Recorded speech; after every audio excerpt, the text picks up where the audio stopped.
흔히들 기독교의 진리를 역설적인 진리라 이렇게 표현하기도 합니다. 그 이유는 기독교의 진리가 세상의 철학이나 사상과는 이렇게 반대되는 말씀, 보통 사람들이 생각하는 것과는 좀 반대되는 말씀을 많이 하기 때문에 아마 그렇게 부르는 것 같습니다. 예를 들어 누구든지 살고자 하면 죽을 것이요, 이런 말씀, 또 아니면 누구든지 자기를 높이는 자는 낮아지고 자기를 낮추는 자는 높아지리라, 이런 말씀이요. 이런 식의 말씀을 가리켜서 역설적 진리라 이런 표현을 하는데요. 오늘 본문에도 보시면 그 역설적 진리의 말씀이 나와서 제가 먼저 이 말씀을 드린 것입니다. 여러분 본문에 보시면요, 여러분 아시다시피 사도 바울에게는 제거하고 싶은 육체의 가시가 있었습니다. 사탄의 사자라고도 하는데 이것에 대해서 여러 가지 견해는 있어요. 이 육체의 가시가 무엇일까? 가장 흔한 이야기는 간질이었다. 이분이 간질을 갖고 있었다. 말라리아다. 시력이 나쁜 것을 의미한다. 또 심지어 또 다른 측면에서 이야기할 때는 유대교에 반대하는 유대파들, 그런 사람들을 가리킨다. 이렇게 저렇게 이야기하지만 여하튼 분명한 것은 그 가시가 얼마나 고통스러운지 이게 너무나 괴롭게 만들어서 육체의 가시라는 표현을 쓰고 있다는 것입니다. 그래서 그는 하나님 앞에 고쳐달라고 3번이나 간구했다고 하는데 성경에서 3이라는 숫자는 완전 숫자를 의미한다면 할 만큼 기도 많이 했다는 것입니다. 정말 최선을 다해서 기도하고 간구했다는 거죠. 자, 그런데 하나님께로부터 온 대답이 뭔지 아십니까? 그의 병이 낫는 것이 아니라 내 은혜가 내게 족하도다, 이런 말씀입니다. 그러면서 하나님께서 바울에게 해주신 말씀이 있는데요. 자, 9절 전반절을 보세요. 9절 전반절에 보시면 나에게 이르시기를 내 은혜가 내게 족하도다. 이는 내 능력이 약한 데서 온전하여짐이라 하신지라. 자, 이렇게 말씀하고 있죠. 여하튼 하나님이 주시는 이 말씀에 보시면 세상 사람들이 잘 이해하기 어려운 2가지 말씀이 있습니다. 첫 번째 이해 안 되는 게 뭐냐면요, 병은 안 고쳐주시는데 갑자기 내 은혜가 내게 족하도다, 이런 말씀을 하시는 거, 이거 잘 이해가 안 되는 말씀이고요. 두 번째는 뭐냐면 내 능력은 약한 데서 온전해짐이라. 내가 보통 강한 데서 온전해지는 거죠. 어떻게 약한 데서 온전해질 수 있습니까?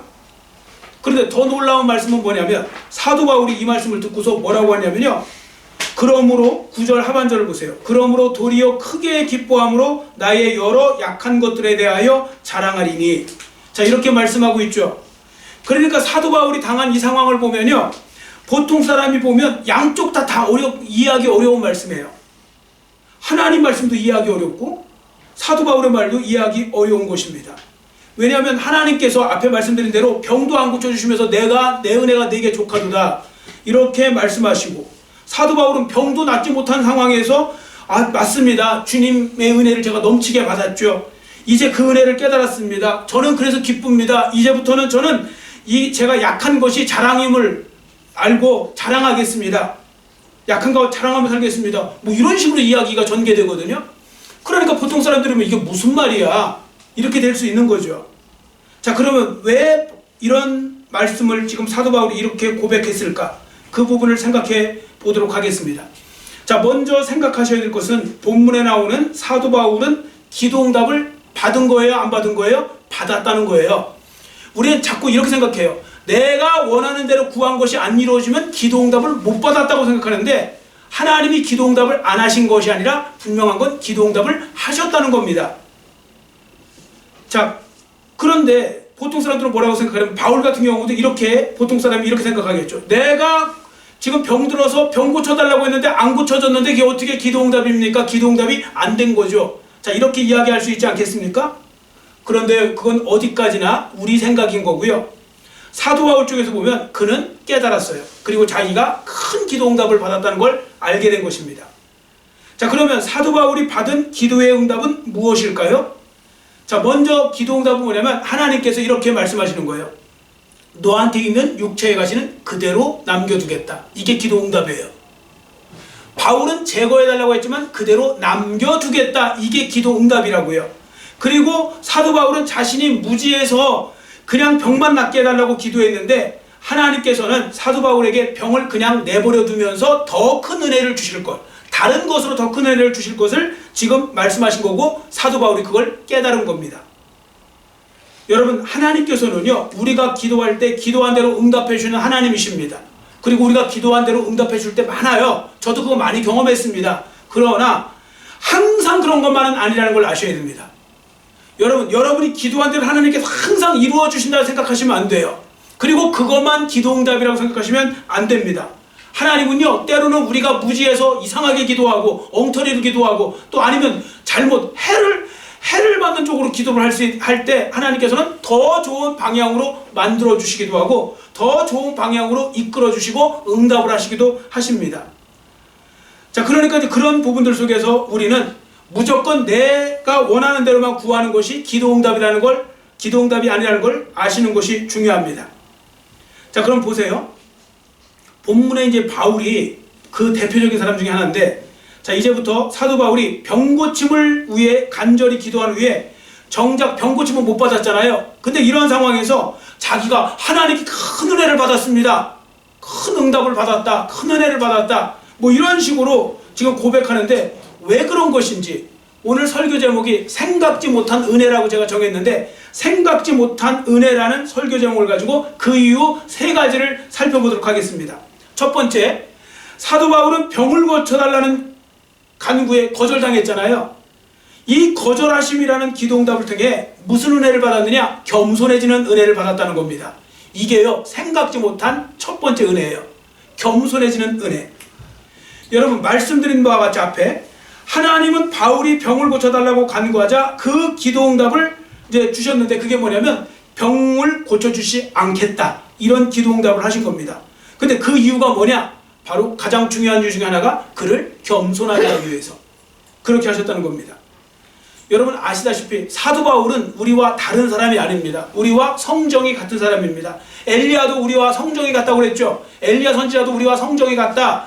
사도 바울도 우리와 성정이 같다는 말은 우리와 똑같은 사람이라는 겁니다. 그래서 사도 바울도요, 쉽게 교만해질 수 있는 그런 연약한 사람이었다는 겁니다. 자, 그런데 그가 무슨 경험을 했습니까? 여러분 아시다시피 1절부터 보시면 그 놀라운 이야기 나오죠. 사도 바울이 삼층천을 다녀와요. 삼층천을 셋째 하늘이라고 우리 성경에는 지금 이제 기록하고 있는데 그게 천국을 말해요. 천국을 말하거든요. 천국에 가서 가히 우리가 상상할 수 없는 걸 보고 듣고 온 거예요. 말을 가히 이르지 못할 말이라고 했거든요. 자, 그걸 보고 왔습니다. 자, 그러면 영적으로 자만해지고 교만해지기 쉽겠죠. 여러분 사람이요, 놀라운 체험을 하고 영적 체험을 많이 하면요, 조심하지 않으면 오히려 그 굉장히 교만해질 수가 있어요. 여러분 육신으로만 교만한 게 아니에요. 영적으로도 교만해질 수 있어요. 바울이 그 부분에 있어서 자기가 급 생각을 한 겁니다. 그래서 하나님께서는 사도 바울로 하여금 겸손하게 하기 위해서 그의 육체에 괴로움을 허락하셨다는 겁니다. 자, 그 말씀이 7절이거든요. 7절 말씀을 한번 같이 큰 소리로 읽겠습니다. 여러 계시를 받은 것이 지극히 크므로 너무 자만하지 않게 하시려고 내 육체에 가시 곧 사탄의 사자를 주셨으니 이는 나를 쳐서 너무 자만하지 않게 하려 하심이라. 아멘. 사도 바울이요, 자기가 알고 있는 거예요. 자기도 자만해질 수 있고 교만해질 수 있다는 걸. 그래서 자만하지 않게 하시려고 자기가 지금 표현하고 있잖아요. 자기 입으로. 자, 그러니까 이런 부분들 속에서 아셔야 될 건요, 사람이란 존재가요, 모든 것이 다 잘 되고 승승장구하잖아요. 그러면 이런 생각 많이 할 것 같죠. 야, 내가 하나님 앞에 이렇게 놀라운 은혜를 많이 받았네. 이제부터 더 겸손하게 더 하나님 잘 섬기고 살아야지. 이럴 것 같죠. 그런 경우는 거의 없습니다. 대부분은 교만이 물밀듯이 들어와요. 그리고 자만해지기 쉬워요. 나니까 이런 식으로. 그래서 하나님은 사도 바울에게 약점을 허락하신 겁니다. 그게 약점, 단점, 불리한 점, 아니면 컴플렉스, 이런 것들을 허락하신 겁니다. 여러분 기억하시기 바랍니다. 하나님께서요, 사도 바울에게 육체의 가시를 허락하신 것은, 가시는 얼마나 괴로우면 가시라고 하겠습니까? 여러분 계속 이렇게 누워도 가시가 찔리고 저렇게 누워도 가시가 찔리면 이거 살겠습니까? 근데 그 가시와 같은 걸 허락하셨다고 그랬거든요. 그러면 그걸 괴롭히기 위해서, 단순히 사도 바울을 괴롭히기 위해서 그 가시를 허락하셨느냐? 그게 아니고 사도 바울로 하여금 교만이라는 낭떠러지에 떨어지지 않게 만드는 안전벨트로 그 가시를 허락하셨다는 겁니다. 교만이나 낭떠러지에 떨어지지 않게. 여러분 아시죠? 여러분 차 타셔도 꼭 가능하면 안전벨트 하셔야 되는 게, 사고 났을 때 안전벨트 하고 안 하고는 하늘과 땅 차이가 나거든요. 그러니까 교만이나 낭떠러지에 떨어지지 않도록 안전벨트 역할을 해주신 겁니다. 그 육체의 가시를 통해서요. 만일 사도 바울에게 이 육체의 가시가 없었다면요, 그는 자신의 지식과 능력으로 주의 일을 하려고 했을지도 모릅니다. 사도 바울도 사람이다 보니까요, 자기가 한 대로 다 응답되어지잖아요. 그러면 내가 마치 신인 것처럼 그렇게 움직일 수가 있어요. 그런데 육체의 가시가 있으니 어떻게 합니까? 날마다 무릎 꿇을 수밖에 없어요. 여러분, 예를 한번 들어보겠습니다. 사도 바울의 만약에 이게 육체의 가시가 우리 전에 내려온 바로 간질이라면, 이 간질이면 속된 말로 옛날에 질알병이라는 거 아닙니까? 언제 거품 물고 언제 쓰러질지 몰라요. 언제 막 뒹굴을 줄 몰라요. 근데 사도 바울이 예를 들어서 그 다음날 어느 장소에 모여갖고 내가 집회를 하기로 했는데 갑자기 강사가 앞에서 거품 물고 막 뒹굴고 있으면 어떻게 될까요? 그러니까 사도 바울은요, 더 많이 기도할 수밖에 없었고, 그 연약함, 언제 발작할지 모르는 그런 것 때문에 오히려 더 하나님 앞에 간절히 부르짖고 메어달리면서 그 자기의 연약함을 붙들어 달라고 기도했을지 모릅니다. 그러니까 겸손하게 만드는 거죠. 사도 바울을 겸손하게 이렇게 낮아지게 만드는 그 역할을 할 수 있게 만드신 겁니다. 여러분, 그래서요, 감사하는 거, 제가 생각지 못하는 은혜라는 설교 제목을 정한 이유가 있어요. 왜냐하면 은혜인데 우리가 모를 때가 많아요. 그리고 은혜인데 그걸 서운하고 섭섭하게 생각한다든지 원망한다든지 불평할 때가 많거든요. 자, 예를 들어 보겠습니다. 저도요, 가만히 제가 생각해 보니까 저 약점이 있을 거 아닙니까? 제 약점이나 단점에 대해서 감사한 경우가 별로 없는 것 같아요. 저는 제가 약점이 있잖아요. 어떻게 하면 이 약점을 잘 극복해 볼까? 이런 생각을 많이 했어요. 어떻게 하면 약점을 이겨볼까? 그런데요, 저한테 있는 약점이 이게 감사할 제목이라는 건 생각한 적이 별로 없는 것 같아요. 그런데 가만히 생각해보니까 그게 감사 제목인 거예요. 감사한 일이에요. 왠지 아세요? 여러분, 저같이 교만한 사람이 그래도 조금이라도 덜 교만해지게 만든 건요, 저에게 있는 약점 때문이에요. 제가 모든 일이 승승장구하고 다 잘 되기만 했으면 제가 교만해서 못 견뎠을 거예요. 그러니까 약점이나 단점 때문에 오히려 내가 더 겸손해질 수 있었다는 거, 그걸 생각하면 약점이 오히려 나에게는 단점이 오히려 컴플렉스가 나를 겸손하게 만드니 그건 감사 제목일 수 있는 거죠. 자, 여러분은 어떠세요? 여러분이 가지고 있는 약점, 단점, 나한테 불리한 점 때문에 여러분 하나님 앞에 감사해 보신 적 있으십니까? 그런 생각 잘 안 되죠. 그때는 막 서운하고, 하나님 왜 저한테 이렇게 허락하십니까? 왜 이런 일을 허락하십니까? 이거 너무하신 거 아닙니까? 왜 이런 약점과 단점 때문에, 컴플렉스 때문에 제가 이런 무시당하면서, 왜 제가 이런 어려움을 당하면서, 뭐 이런 얘기, 오히려 이런 얘기를 많이 하잖아요. 그런데 그게 감사하고 나를 낮추게 만드는 감사한 거라는 거. 그래서 아이러니한 건 뭔지 아세요? 나를 계속 잘되게 만들어주는 게 나를 교만하게 만들어가고요, 나한테 약점과 단점이 나를 겸손하게 만들어가면 하나님 나라는 겸손한 자가 들어가고 교만한 자가 못 들어가잖아요. 그렇게 따지면 진짜 우리는 뭐 때문에 감사해야 되냐면 약점 때문에 감사하는 거예요. 자, 그러니까 그게 중요한 거죠. 그래서요, 사도 바울도 마찬가지입니다. 사도 바울이요, 그래서 약점 때문에 자기가 감사하겠다고, 그리고 하나님께 영광 돌린다고 그렇게 말씀하고 있지 않습니까? 자, 그러므로 약점이 뭐냐면요, 우리에게 있는 그 가시 같은 게 뭐냐면 결국은 우리로 하여금 겸손하게 만들어줘 갖고요, 인생의 밸런스를 잘 맞춰주는 거예요. 그래서 제가 이 말씀 준비할 때 딱 떠오르는 그 단어가 하나 있었어요. 평형수. 여러분, 선박 있죠? 큰 배가 평형수가 있는 거 아시죠? 평형수. 평형을 맞춰서 평형수라고 부르는 것 같긴 한데, 그게 뭐냐면요, 여러분, 배가 이렇게 만들어 놓으면요, 위에 아무것도 안 실잖아요? 그럼 배가 너무 가벼워져 갖고요, 이렇게 뜨는 부력만 있으면 안 되고요, 그래서 그걸 맞추려고 밑에다가 물을 담아요. 배 밑창에다가 물을 엄청 많이 담아요. 특히 빈 배로 갈 때는 물을 많이 담아요. 화물 있을 때는 좀 덜한데 그래도 어쨌든 물을 담아요. 그걸 이제 평형수라고 하거든요. 요 평형수가요, 엉뚱하게 생각하면 무슨 생각하냐, 그 평형수 물 빼라고, 그것 때문에 지금 배가 못 가고 있지 않느냐고, 더 빨리 달려야 되는데 그것 때문에 배가 지금 못 가고 있고, 그것 때문에 지금 뭐 기름도 더 많이 먹고 에너지 더 많이 사용하고, 그거 빼라고 이러고 있잖아요.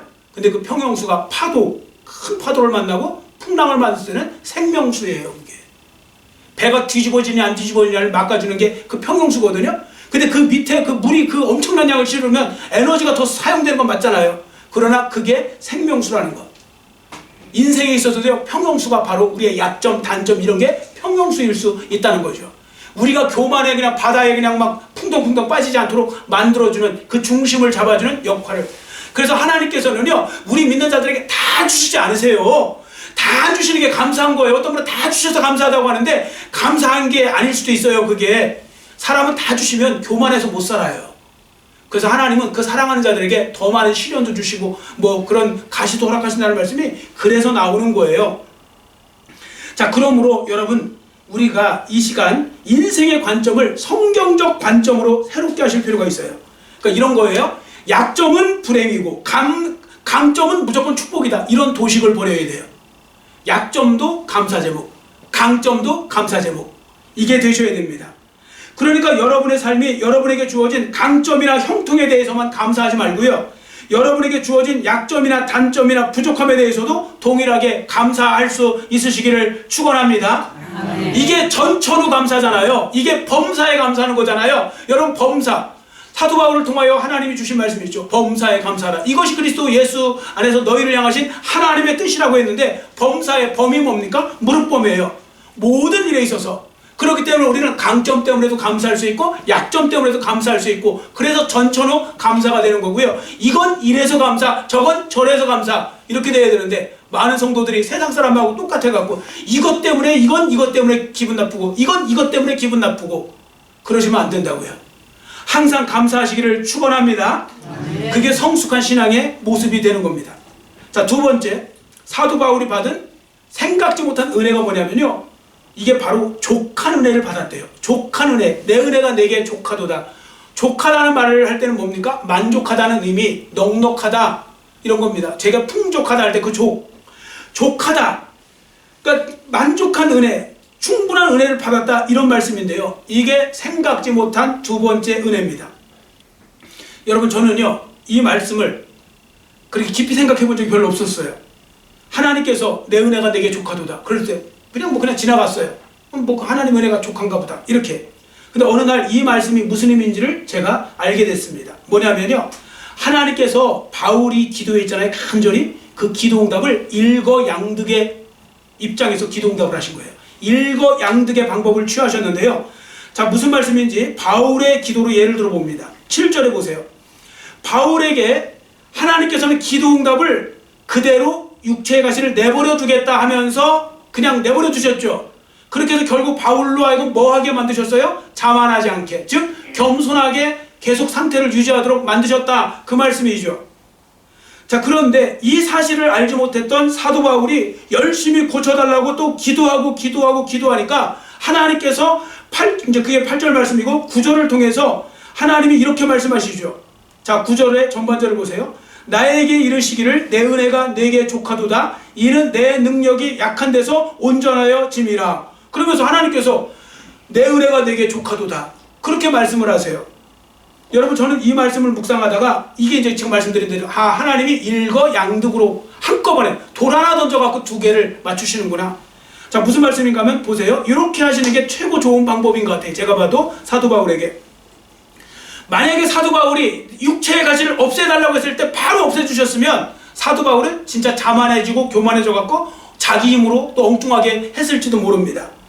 자, 그런데 반대로 그걸 안 하셨으니까 일단 이제 겸손해진 건 맞는데, 근데 하나님 앞에 그래도 했으면서 했는데 하나님 앞에 요청했는데 하나님께서 싫어! 이렇게만 하시면 그것도 또 시험 드는 일이 될 수 있어요. 여러분, 교회 일도 아시죠? 교회에서도 누가 시험 더 많이 드는지 아세요? 교회 일 하나도 안 하고 아무 신앙도 없고 별로 이렇게 열심도 안 하는 사람들 있잖아요. 농땡이만 치는 사람들은 기도하다가 응답 안 돼도요, 별로 시험 안 들어요. 그리고 양심 있으면 이렇게 생각해요. 아유, 내가 대충 생활하니까 이렇지 뭐, 이런 식으로 해요. 사람들은 양심 있으면. 그런데 교회 일 충성한 사람들이 뭘 했는데 갑자기 응답이 안 되잖아요. 그러면 내가 하나님 앞에 이렇게 충성했는데 하나님 왜 나한테 이렇게 하시지? 이러면서 시험이 들 수가 있어요, 이게. 그래서 열심히 하는 분들이 더 조심하셔야 돼요. 잘못하면 시험 들 수 있어요. 그런데 하나님께서 어떻게 하셨는지 아세요? 응답은 안 그러니까 바울이 원한 대로 응답하신 건 아니잖아요. 육체의 가시 그대로 내버려 두게 했는데 그 대신 하나님이 하신 게 뭐냐면 내 은혜가 내게 족하도다. 은혜를 풍족하게 만들어 주신 거예요. 뭐냐면 바울이 은혜를 깨닫게 하셨던 그 순간에 은혜를 주셨던, 어쨌든 은혜가 지금 바울에게 충족한 상태, 만족한 상태가 된 거예요. 족한 은혜, 이걸 주신 거예요. 그걸 허락하신 거죠. 자, 그래서 한편으로는 바울을 겸손케 하시면서 한편으로는 은혜를 주셔갖고요, 바울에게 있는 그 육체의 가시 고통들이 있죠, 이걸 이겨나가게 만드신 거예요. 뭘로 이기는 거냐면 은혜로요. 은혜로, 은혜 받은 그것으로 이겨나가게 만드신 거거든요.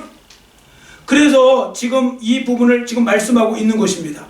제가 이 부분을 말씀드리면요, 그 생각나는 분, 제일 먼저 생각나는 분이 있어요. 워치만니 목사님이라고 있어요. 그러니까 중국의 그 유명한 영성가 워치만니가 있는데, 그분이 굉장히 약골이었어요. 맨날 병을 달고 살았어요, 그분이. 그러니까 너무 힘든 거예요. 그래서 어느 날 금식하면서 하나님 앞에 철야하면서 기도를 했대요. 뭐라고 했냐면, 하나님, 이 병을 좀 고쳐달라고.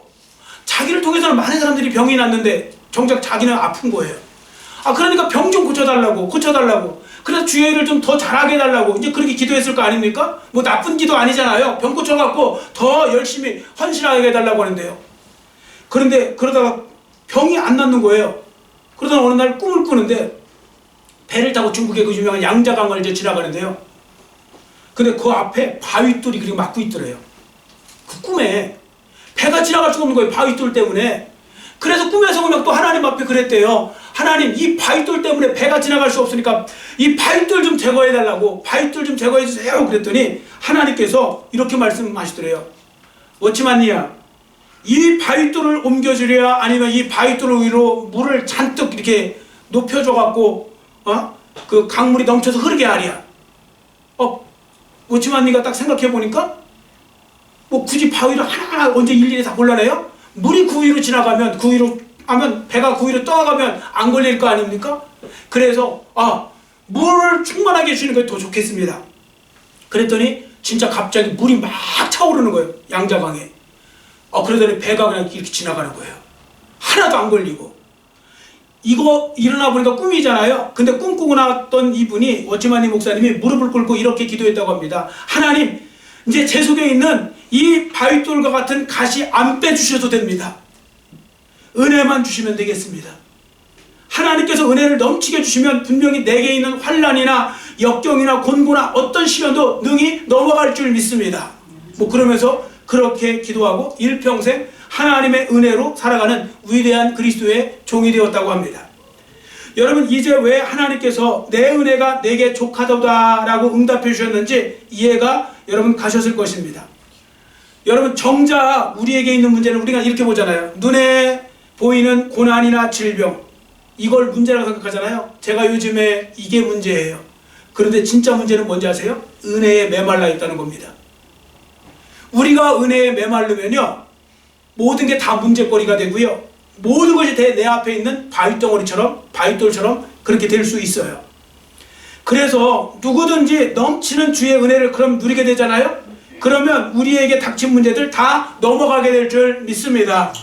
그러니까 여러분들 사사건건 자꾸 바위돌만 있다고 하지 말고 그 바위돌을 넘어갈 수 있는 은혜를 달라고, 그건 풍족한 은혜, 충만한 은혜를 달라고 하시면 됩니다.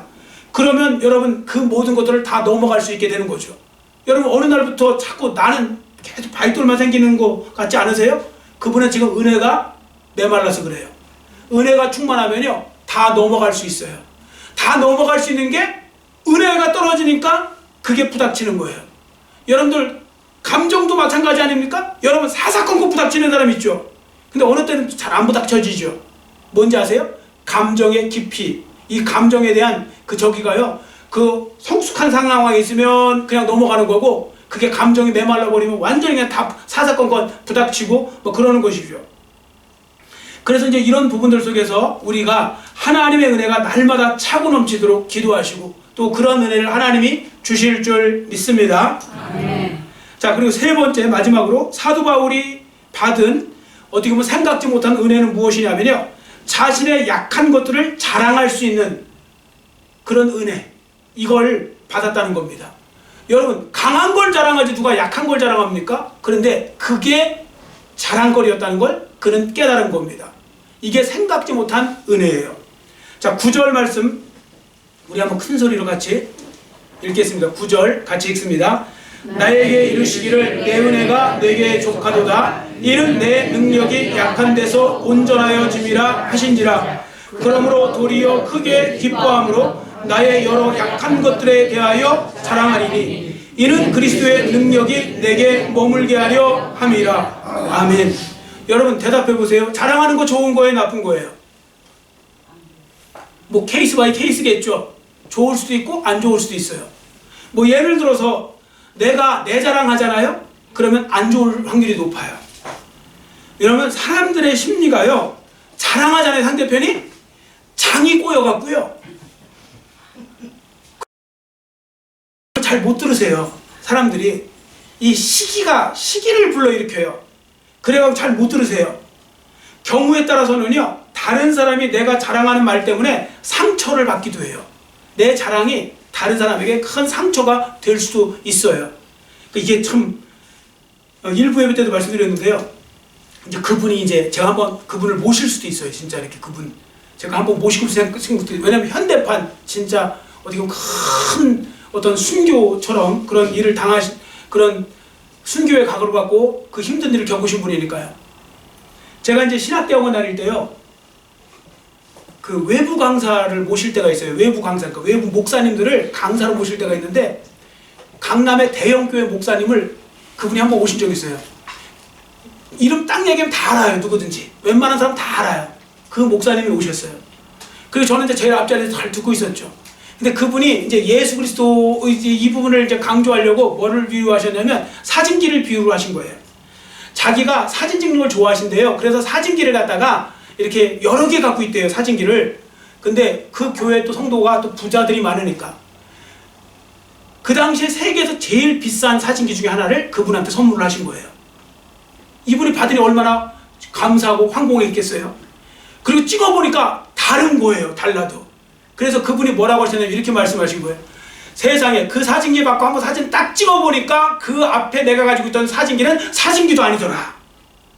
그 이야기를 왜 하셨냐면, 예수님을 알고 나니 예수님 알기 전에 있었던 그 모든 건 다 아무것도 아니더라. 사도 바울이 배설물처럼 여긴다는 게 그게 그 이야기더라. 그러니까 진짜를 발견하니까 이건 아무것도 아니더라. 이 이야기 하려고 하고 저는 막 은혜 받고 아멘하고 막 그랬었거든요. 근데 다 끝났는데, 중국에서 조선족인데 그 목사님, 여자 목사님이 그 당시 학신학생이죠. 유학을 오신 거예요. 큰맘 먹고 그 가난한 사람이 유학을 와갖고 거기서 이렇게 하는데, 그 목사님이 그 비유를 들으니까 이분은 이게 시험이 든 거예요. 목사님이 세속적에도 어떻게 이런 식의 비유를 들 수 있느냐 뭐 이러면서 막 그러고 있는 거예요. 그러니까 이분하고 삶 차이가 너무 나는 거예요. 그러니까 이쪽은 강남 스타일로 얘기한 거고요, 저쪽은 못 받은 거예요, 그걸. 그런데 그분이 나중에 어쨌든 그래서 막 서로 이제 그거 그런 의미 아니라고 하면서 서로 이제 위로하고 그러는데, 그분이 중국 가서 아주 귀하게 하나님 앞에 쓰임을 받았어요. 그래서 담임 목회하시고, 또 남편이 저랑 같은 충청도 사람이에요. 그 남편하고 해갖고 이제 둘이 있는데, 그러고서 이제 시진핑이 저 아들이 저보고 시진핑 얘기는 자꾸 하지 말라고, 예, 다 검사 들어간다고 그러는데, 제가 지난번에 시진핑 죽었으면 좋겠다고 뭐 그랬잖아요. 빨리 죽었으면 빨리 데려갔으면 좋겠다고. 근데 그 시진핑이 계속 그 선교사들 핍박하고 막 몰아내고 하는 막 그런 일을 했거든요. 근데 그때 이분도 잡혀 들어갔어요, 아예. 그리고 남편은 지금 3년 6개월인가 받고, 지금 부인은, 지금 이 여자 목사님은 5년 지금 살고 이번에 나온대요. 이번에 지금 이제 풀려났대요. 이제 풀려났으니까 이제 해도 되는 거죠. 그래서 제가 나중에 한번 진짜 그냥 살아있는 현장 그러면서도 하여튼 그 잡혀 들어가는데도 버티면서 그걸 했던 분이에요. 그래서 언제 기회 되면 한번 모셨으면 좋겠다. 제가 이제 그런 생각을 하거든요. 근데 여하튼 자랑이요, 이거 자랑 잘못하면 상대편한테 상처도 줄 수 있고 뭐 그렇다는 거. 그러면 뒤탈 없는 자랑 없을까요? 뒤탈 없는 자랑. 저는 제가 볼 때요, 뒤탈 없는 자랑이 있어요. 자기의 약한 것을 자랑하면 뒤탈이 없어요. 여러분 단점? 그런 거 자랑해 보세요. 그것 때문에 시험 드는 사람 있어요? 좋아하죠. 저도요, 목사님들 만나잖아요. 와, 세상에 자랑질을 엄청 하는 분이 있어요. 오죽하면 제가 자랑질이라고 하겠어요. 그러면 기분이 나빠요. 그리고 자꾸 뭔가 위축돼요, 제가. 이런 분도 있네. 그런데 어떤 목사님 만나면 자기의 약함을 자랑해요. 우리는 이래서 어렵고 힘들고 뭐 그러면 제가 올 때 위로를 받고 와요. 이야, 나는 그래도 진짜 대단히 지금 좋은 상태구나. 사람이요, 나의 약함을 자랑하면요, 상대편이 오히려 위로를 받고 은혜를 받아요. 근데 내가 거창한 걸 자랑해버리잖아요. 상대편을 쥐를 죽여놔요. 그래서 자랑도 함부로 자랑하는 게 아니고 자랑할 걸 자랑해야 되겠구나 하는데, 자, 바울이 그래서 뭐라고 했는지 한번 읽어볼까요? 앞에 장입니다. 지금 11장으로 가보세요. 앞에 장 11장 30절 11장 30절 같이 우리 큰소리를 읽겠습니다. 내가 부득불 자랑할지인데 내가 약한 것을 자랑하리라. 아멘. 뒤털없는 자랑이에요. 약한 것을 자랑하는 거예요. 근데 우리는 그러잖아요. 단점은 숨기라고, 컴플렉스는 숨기라고, 좋은 거 아니라고. 그런데 그게요, 많은 사람들을 살리더라고요. 여하튼 자랑하는 건 그게 오히려 높아지는 지름길이 될 수도 있어요. 그 한경직 목사님 이야기 여러분들 들어보셨나요? 한경직 목사님이 이제 제가 존경하는 목사님인데, 뭐 사람이 단점 없는 사람은 어디 있겠어요. 그런데 하여튼 그분은 목사님 중에서는 제가 봐도 최고의 목사님 중에 한 분 맞아요. 근데 제가 왜 그걸 하냐면, 어느 날 그분 그 교회에서도요, 모든 분이 그분하고 맞은 게 아니에요. 장로님 한 분이요, 그렇게 싫어했대요. 그 목사님을, 한경직 목사님을. 그러니까 시비를 자꾸 거는데 어느 날 잡고 유인물을 만들어 왔대요. 당회 때.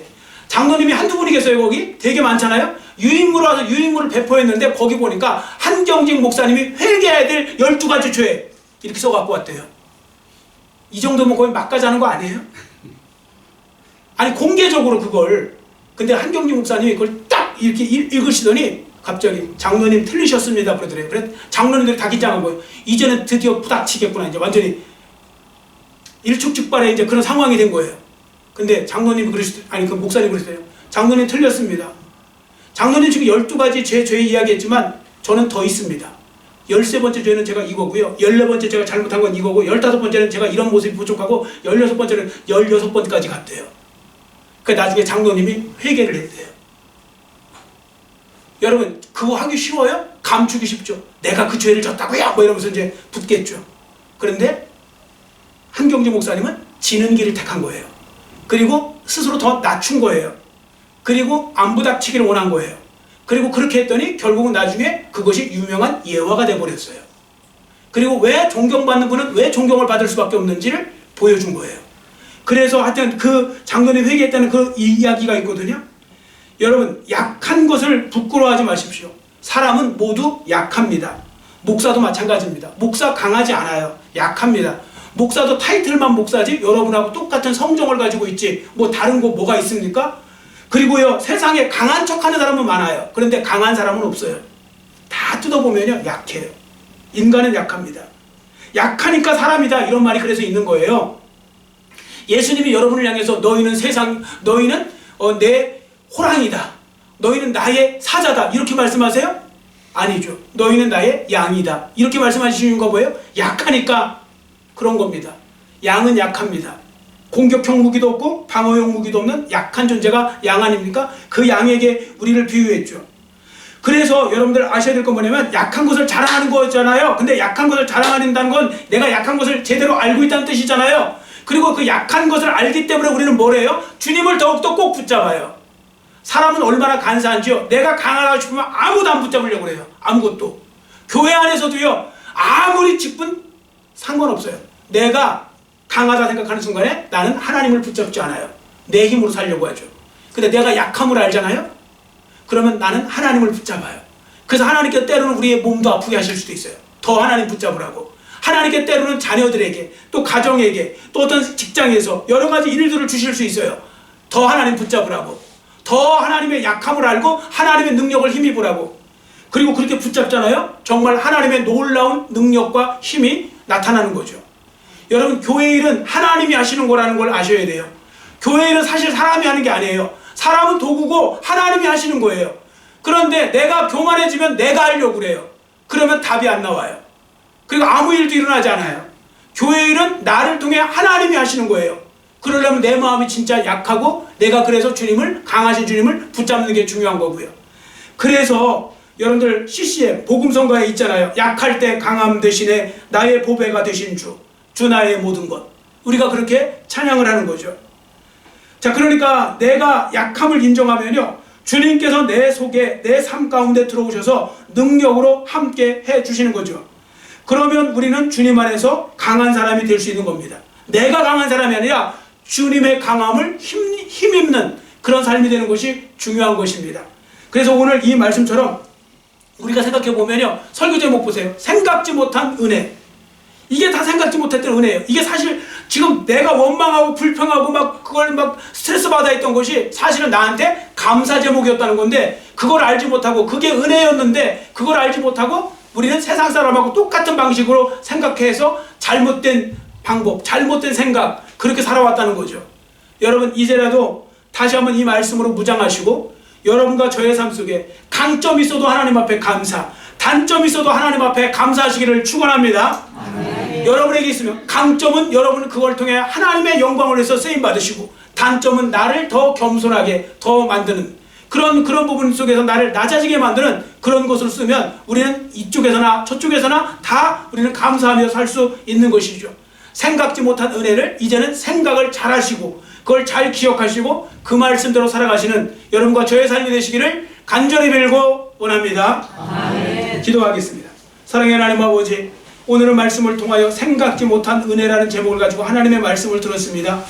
생각지 못하는 은혜라, 이 말씀처럼 아버지 하나님이여, 우리는 내게 주어진 모든 것이 잘 뜯어보고 생각해보고 깨달으면 이게 은혜요, 하나님의 사랑이요, 감사 제목인데, 이걸 우리가 알지 못하고 세상 사람하고 똑같은 방식으로 그저 단점은 저주고 단점은 불행한 거고 또 강점은 좋은 거라고만 생각하고 살았던 적이 있음을 고백합니다. 하나님 아버지, 이제라도 이 말씀을 다시 한번 깊이 새기게 하여 주시고 우리 속에 정말 전천후 감사, 범사에 감사할 수 있는 제목을 하나님이 얼마든지 주셨다는 것을 기억하고, 우리가 어떤 상황 속에서도 이쪽에서도 감사, 저쪽에서도 감사, 이래도 감사, 저래도 감사, 어떤 속에서도 감사하고 나의 약함을 자랑하며, 그래서 더욱더 주님을 의지하고 주님을 힘입어서 함께 주님의 도우심을 통하여 승리하는 삶을 살아가는 그런 삶의 주인공이 될 수 있도록 하나님 은혜 베풀어 주시옵소서. 감사드리며 예수님의 이름으로 간절히 축복하오며 기도드렸사옵나이다.